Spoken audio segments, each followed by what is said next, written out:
정치가 바로 서야 나라가 바로 선다. 정치권 소식 발빠르게 전달해드립니다. 정치 파발마.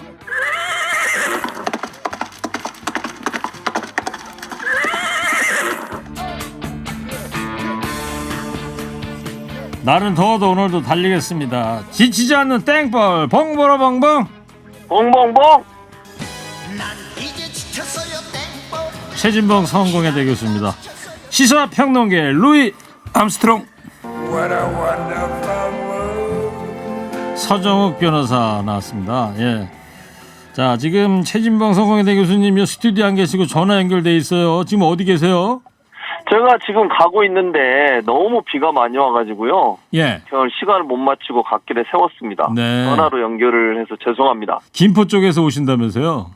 일산 쪽에서 가고 있었습니다. 지금 조금 전에 문자도 청취자분께서 예. 많이 보내주고 계신데 김포, 예. 파주, 일산 쪽에 특히 비가 많이 오나 봐요. 네, 맞습니다. 그래서 일산에 많이 오더라고요. 네, 최진봉 교수님 지금 전화로 정치 예. 파발마 함께 하도록 하겠습니다. 제 시간에 연결되면 늦으시니까. 예. 예. 자, 근데 서정 변호사가요. 조금 전에 예. 최진봉 교수 못 온다 그랬더니 예. 방송 횟수 좀 줄이면 안 되냐고 네? 그런 얘기를 하더라고요. 참고로 좀 참고해 주시고요. 예. 예, 자, 알겠습니다. 시작하겠습니다. 예. 오늘 본격적인 주제 들어가기 전에 이 얘기부터 한번 잠깐 얘기를 해볼까요? 이미 사과는 했습니다만 박지원 전 국정원장의 엑스파일 발언 후폭풍이 불고 있는데 두 분 이 발언 어떻게 들었는지 먼저 서정 변호사님 스튜디오에 계시니까. 저는 이제 그 일국의 국정원장이 이렇게 그 참을 수 없는 가벼운 입을 가진 사람을 처음 봤어요. 이 박지원 원장의 그 발언은 법적으로는요 국정원법 위반입니다. 국정원 직원은 비밀을 재직 중에도 물론이고 퇴직 후에도 비밀 유지 의무가 있어요. 따라서 이제 국정원법 위반이고 정치적으로도 이게 그 아주 부적절한 자기 정치도 유분수지 아주 부적절한 발언이를 봅니다. 최진봉 교수님은? 일단 발언 자체는 부적절해 보여요. 왜냐면 사실은 이게 그 국정원의 국정원장을 지냈던 분이 국정원에 있었던 얘기들을 공개적으로 하는 것은 저는 바람직하지 않다고 봅니다. 그래서 그 발언 내용 자체에 대해서는 부정적으로 보고요. 다만 이제 우리가 좀 놀라는 것은 예전에 말은 많이 들었잖아요. 예를 들면 정치인이라든지 주요 인사들에 대해서 국정원이 정보를 수집하고 세평 수집해서 그걸 가지고 있다. 라고 하는 문제는 말로만 들었지 국정원에 수장을 했던 분이 이런 얘기를 하고 나니까 그러면 이런 파일들이 왜 계속 지금도 있는 건가. 이거는 근본적으로 이런 파일들을 없애야지 계속 이렇게 가지고 있는 것 자체가 저는 문제라고 생각해요. 네. 이번 기회에 국회가 나서서 법을 바꾸든지 해서 이런 부분들을 없앨 수 있도록 하는 그런 조치들이 반드시 필요한 상황이라는 생각이 듭니다. 알겠습니다. 네. 제가 그리고 여기 PT에다가 이 여포하고 관우 말탄 장수들을 그려왔는데 뭐 할래요? 서정욱 변호사님. 여포하고 관우. 그러면 저 최진봉 교수님은 여포하세요. 예? 알겠습니다. 자, 친윤계 의원들의 이른바 민들레 모임 발족은 이제 제동이 걸렸어요. 뭐 당연하고요. 옛날에 그 문재인 대통령 때 부엉이 모임이라고 있었잖아요. 그걸 이제 문재인 대통령을 지켜주자는 모임이 부엉이 모임이거든요. 그때도 제가 상당히 비판했어요. 대통령의 퇴임 후의 안전은 국민들이 지키는 거지 부엉이가 지켜주는 게 아니다. 저는 이제 민들레도 똑같다 봅니다.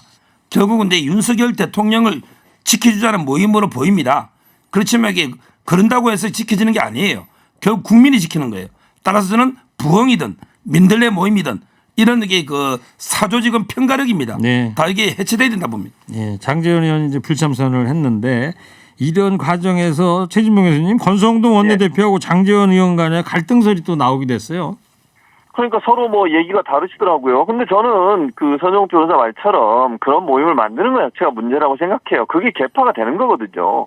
뭐 지금 당장은 개파가 아니라고 얘기할 수 모르지만 당내에 어떤 모임을 만드는 것 자체 특히 지금 뭐 장제원 의원이 만들려고 하는 그 모임 같은 경우에는 윤석열 대통령의 인수위라든지 아니면 대선 과정에서 중요한 역할을 했던 분들이 주로 가입을 하고 그 모임에 참여를 하고 있거든요. 그러면 이거는 정말 윤핵관 중심의 모임이다. 이런 비판이 나올 수밖에 없고 그러면 당내에서도 권력이 그쪽에 집중될 수밖에 없어요. 그런 모임을 만든다고 하면 결국은 당내 개파가 생기는 것이고 그것이 윤석열 대통령한테 절대 도움이 될 거라고 저는 보지 않습니다. 이런 모임과 개파를 만드는 것 자체가 상당히 안 좋은 거다. 네. 저는 장제원 의원이 참석을 하든 않든 그거 관계없이 모임 자체 만드는 것을 중단해야 된다. 그렇지 않으면 또 다른 갈등의 불씨가 생길 수 있다 이렇게 봅니다. 알겠어요. 두 분이 오늘 전혀 각을 안 세우시네. 예? 자, 이대로 친윤계 세력화 논란 좀 잦아들 거로 보시나요, 서정혁 변호사님?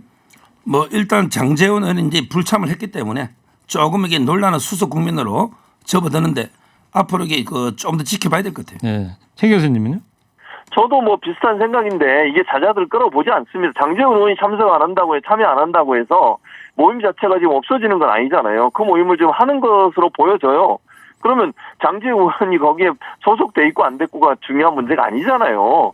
그 뭐 모임에 안 나가더라도 충분히 영향력을 행사할 수 있고 그분들과 함께 모임을 주도해 갈 수 있는 그런 역할을 할 수 있다고 저는 보기 때문에 네. 모임 자체를 해체를 해야지 장제원 의원이 들어가냐 안 들어가냐 가지고 해결된 문제는 아니라고 봅니다. 네. 자, 요 얘기 여기까지 하고 그리고 국민의힘이 이준석 대표가 어제 취임 1주년을 맞아서 기자 간담회를 열었는데요. 목소리를 좀 듣고 오겠습니다. 20만 당원에서 이제 80만 당원으로까지 내려와 있는 상태입니다. 지난 1년 동안에 저에게 주어졌던 역할은 이미 성공적으로 했다라고 이제 제대로 자기 정치 한번 해보겠습니다. 그 과정은 당연히 민주적으로 진행될 것이고 제 의견의 색채는 더 강해질 것이다. 공작들 좀 중단해야 되지 않겠습니까? 그렇게 괴롭혔으면 이제는 꼰대 문화와 권위의식에서 더 빨리 탈피할 수 있을 때 대통령께 누를 끼칠 수 있는 행동 같은 경우에 좀 더 조심스럽게 기획했으면 좋겠다. 네. 자, 일단 지난 1년간 성공적이었다고 자평을 했는데 최진봉 교수님 어떻게 보세요? 근데 선거에는 성공을 했죠. 선거에는 성공을 했는데 선거의 성공이 결국 성공이냐? 물론 결론적으로는 그렇게 얘기할 수 있겠죠. 근데 저는 그건 아니라고 봅니다. 그러니까 윤석 대표가 선거에서 연달아 승리하는데 대표로서 역할을 한 부분 그걸 인정합니다, 저는. 근데 그것이 결국 정상적인 방법이었냐 하는 부분에 저는 의문이 있어요. 갈라치기하고 세대 간, 성별 간 갈라치기를 통해서 선거 공학적으로 유리한 환경은 만들어냈지만 우리 정치판이 더 분열되고 또 우리 국민들이 분열되는 그런 상황을 만들어냈잖아요. 그리고 본인이 그렇게 했으니까 이제 본인은 떳떳하고 자기 정치하겠다고 하시는데 그거 자체가 사실은 자기 정치를 한다는 것 자체가 당내의 분란을 일으키는 중요한 요소가 된다고 저는 생각해요. 네. 당대표가 자기 정치를 할 게 아니고 국민의힘이라고 하는 정당이 국민적 신뢰를 받을 수 있는 역할을 하기 위해서 본인이 희생을 해야 되는 거죠. 자기 정치하겠다고 하는 것은 당을 이용해서 본인의 어떤 정책 행보를 하겠다는 의도로밖에 보이지 않기 때문에 그 자체의 발언 자체가 저는 문제가 있다고 생각합니다. 서정혁 변호사는 이준석 2년 동안 대표 성공적이었다. 이준석 대표가 이게 1년 동안 자기 정치를 계속 했지 당을 위해서 이게 헌신하거나 저는 희생했다 양보했다 이렇게는 안 봅니다. 그리고 이제 1년 동안 대선도 이게 이준석 대표 때문에 이긴 건 아니고요. 지방선거도 이번에 이재명 개항도 이게 패배했고 경기도도 패배했지 않습니까? 따라서 저는 성공적이었다고 보기는 좀 어렵다 이렇게 평가합니다. 네. 자, 친윤계를 향해서도 이제 강도 높게 비판하지 않았습니까, 최진봉 교수님? 네, 그랬죠. 근데 저는 그게 사실은요 갈등을 키우는 양상이라고 보거든요 지금. 그럼 왜 그럴까 생각을 해봐야 돼요. 윤석 대표가 그러면 지금 정진석 의원 같은 경우는 이제 어느 정도 좀 마무리 하려고 하는데도 계속 키워가고 있어요. 저는 이런 과정을 통해서 본인의 존재감을 키우고 정치적 영향력을 키우려는 의도라고 생각해요.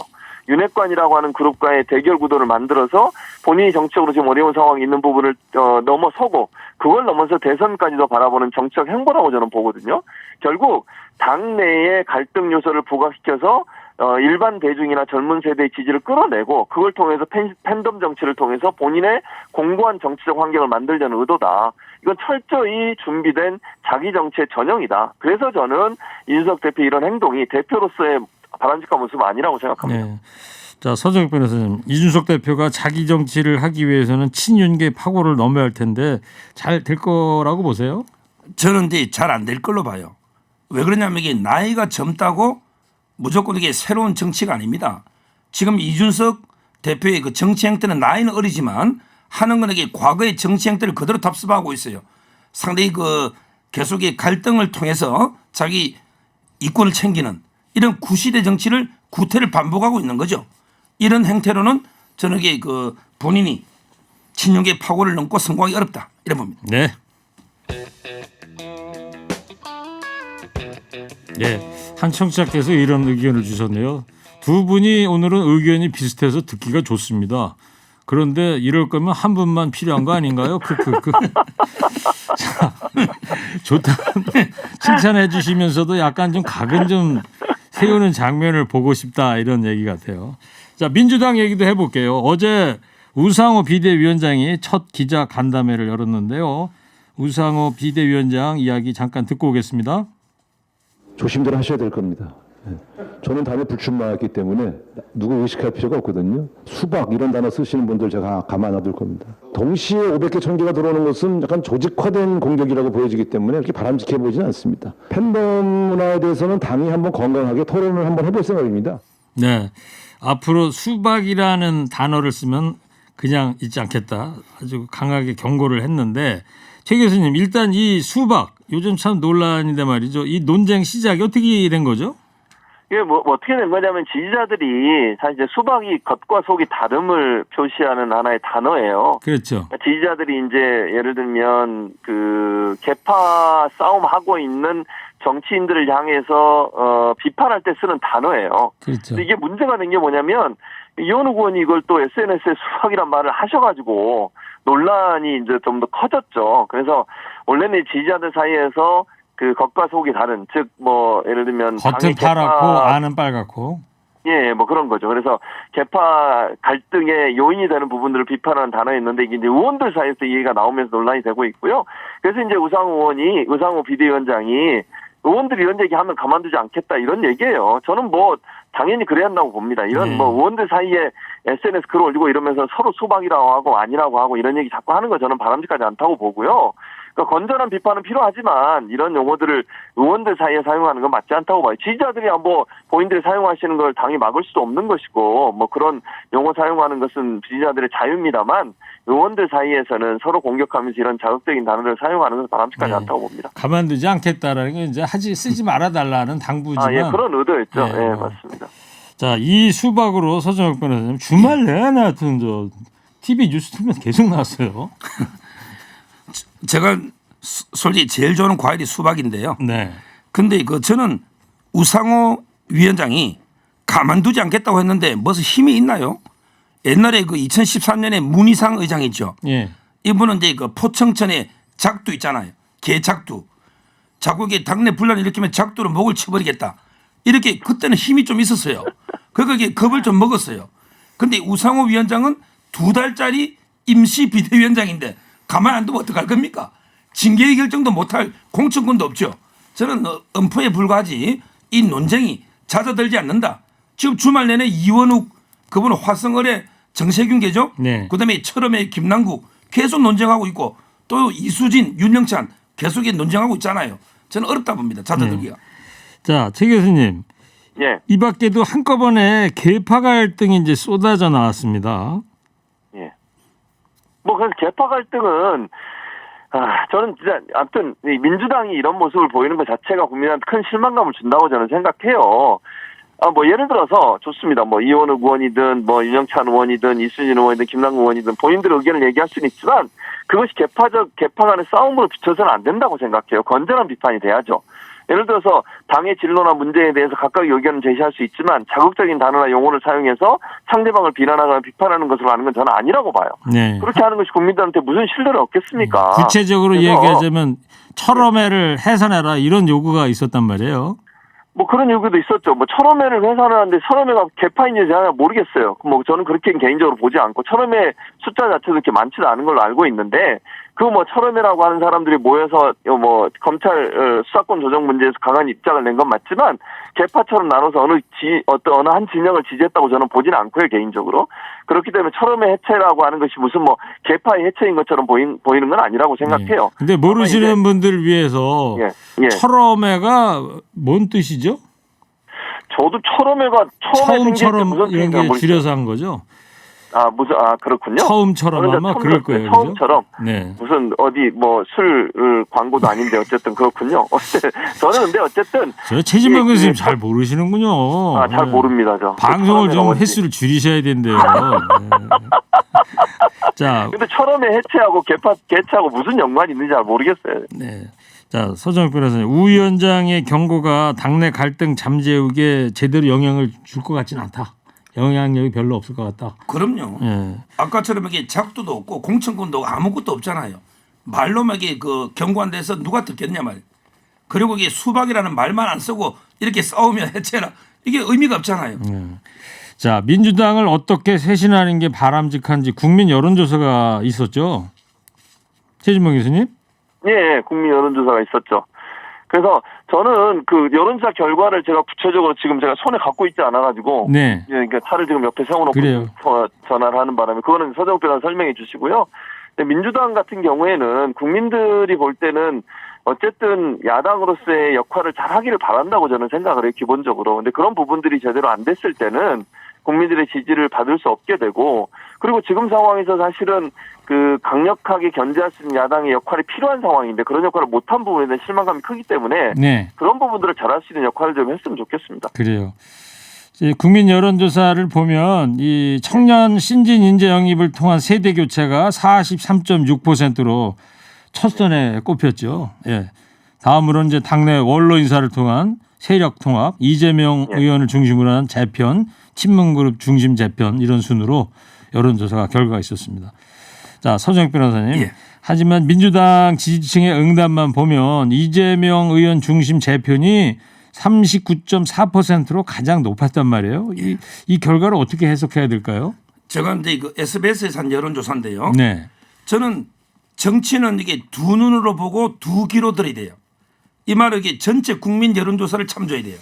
민주당만 보면 1등이 이재명 중심이 39.4. 네. 그다음에 청년 신진 영입이 32.6으로 이재명 중심이 맞아요. 그렇지만 이게 전체 국민을 보면 청년 신진 영입이 43.6, 이재명 중심은 16.5밖에 안 돼요. 네. 3등이에요. 16.5. 따라서 저는 민주당이 살려면 전체 국민의 목소리 두 눈으로 보고 두 귀로 들이댄다.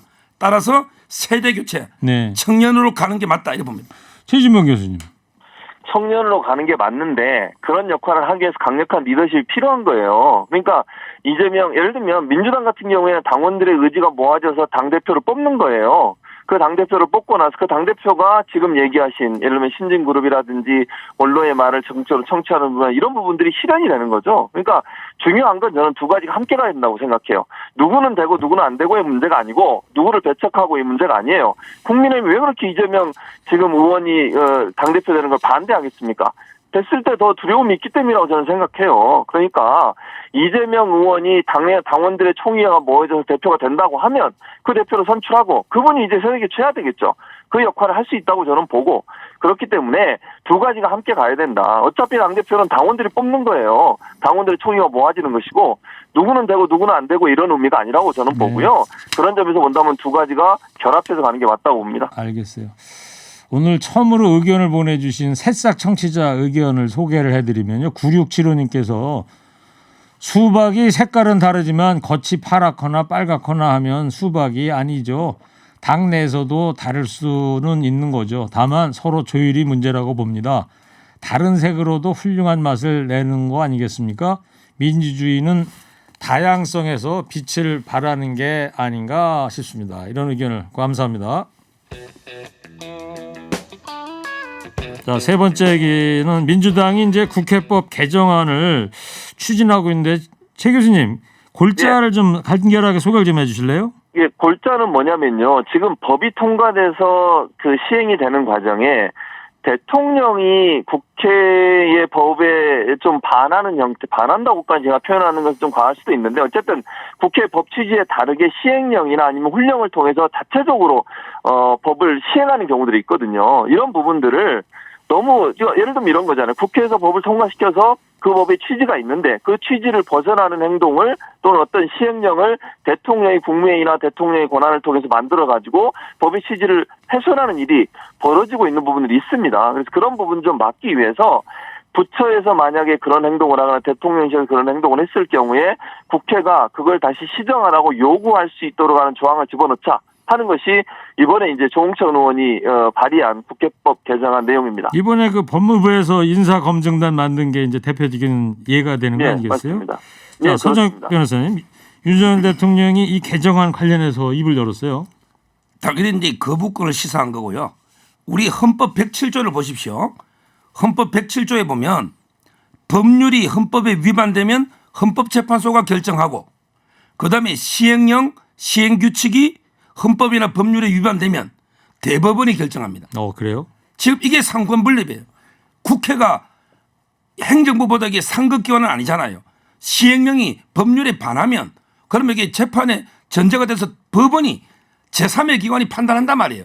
이걸 일방적으로 국회에서 무력화시켜가지고 시행령하는 거는 저는 이게 그 상권분립에 오히려 반한다 보고 네. 이 문제는 헌법으로 그대로 접근하면 된다 이래 봅니다. 거부권을 행사할 것이다. 예. 무력화시키는 게 아니고 시정을 요구할 수 있는 거예요. 그러니까 무력화를 완전히 시키는 건 아니고요. 그러니까 서정 변호사 말처럼 법원이 판단하죠. 근데 이제 지금 상황에서는 이런 제안을 두려고 했던 이유는 국회에서 법을 통과시켰는데 그 법의 취지 자체를 무력화시키는 행동을 행정부가 하면 안 되는 거죠. 그게 상권분립에 어긋나는 행동이잖아요. 그러니까 물론 지금 이 조홍천 의원의 법안이 민주당의 공식 입장은 아니에요. 조홍천 의원 개인의 법안이긴 하지만 그럼에도 이 부분에 대해서는 논의가 필요하다고 저는 봐요. 왜냐하면 행정부가 입법부에서 취지에 맞게 법을 만들어놨는데 그 취지를 훼손하는 행동을 하면 안 되는 거잖아요. 그럼 입법부의 권한을 침해하는 거잖아요. 그것도. 그래서 저는 알겠습니다. 건전한 논의가 반드시 필요하다고 봅니다. 자, 국민의힘에서도 정부 완박이다 이런 비판을 하고 있는데 서 변호사님, 근데 권성동 대표가 2015년에는 이 법안이 논의될 때는 지지를 했다면서요? 아니, 그때보다 이게 더 강화된 거죠. 이게 박근혜 정부 때 유승민 의원 있잖아요. 원내대표 시절에. 그분이 박근혜 대통령하고 배신자로 결정적으로 틀어진 게 바로 이 조항 때문이었어요. 네. 근데 그때는 진짜 요청할 수 있다 정도였거든요. 네. 근데 이번에는 아예 수정 변경하는 권한까지 국회 권한이 더 커진 거죠. 네. 그래서 반대하는 걸 보입니다. 그 결이 다른 것이다. 예. 알겠습니다. 자, 이제 마지막으로 한 줄 평하겠습니다. 국정원 엑스파일 존재를 밝힌 후에 후폭풍을 마주한 박지원 전 국정원장에게 한마디 해주시기 바랍니다. 먼저 차 안에 계신 최진봉 교수부터 해주세요. 3, 2, 1. 비밀 유지 준수하세요. 교수님, 이게 정말 예. 최선입니까? 또 김 부장 목소리 좀 안 들을 수 없나요? 김 부장 목소리를 안 들었으면 좋겠어요. 저 차 안에서 하시는 게 최선이냐 이런 한 줄 평이 됩니다. 이어서 서정익 변호사 해주세요. 3, 2, 1. 공직자의 비밀은 무덤까지 가야 된다. 어이구 무서워라. 정치파 발마 지금까지 최진봉 교수 서정익 변호사였습니다. 두 분 감사합니다. 감사합니다. 감사합니다.